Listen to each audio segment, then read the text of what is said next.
எந்த விஷயத்துலையுமே நிம்மதி கிடையாது.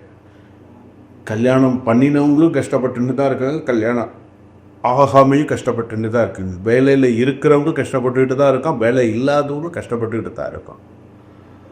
தொழில் பண்ணுறவனும் கஷ்டப்பட்டுட்டு தான் இருக்கான், தொழில் முதலீடு பண்ணினவனும் கஷ்டப்பட்டுட்டு தான் இருக்கான். எந்த பக்கமுமே அவங்களுக்கு நிம்மதி கிடையாது. கும்பராசி பொறுத்தளவுக்கு வரவும் செலவும் சரியாக இருக்குது, அலைச்சல் அதிகமாக இருக்குது. ஒரு நேரம் உடல்நிலை ஒத்து வர மாதிரி ஒரு நேரத்தில் உடல்நிலை ஒத்து வர மாட்டேங்குது. மன உளைச்சல், மனசங்கடங்கள் அதிகமாக இருக்குது. என்னப்பா நமக்கு ஏன் இவ்வளோ பிரச்சனைகள் நமக்கு? ஆனால் என்ன, கும்பராசிங்கிற சனி பகவானுடைய சொந்த வீடு, அதுதான் ஒன்று. கூட யாரும் இருக்கா? ராகு இருக்கு. ராகு இருந்தாலே, அதாவது ஒரு நல்லவனோட ஒரு கெட்டவன் சேர்ந்தானே என்ன பண்ணுவானோ, இந்த கெட்டவனோட புத்தி அத்தனையுமே இந்த அவனுக்கு நல்லவனுக்கு போயிடும். அதனால் அந்த ஒரு விஷயம் அப்படிங்கிறது உண்டு.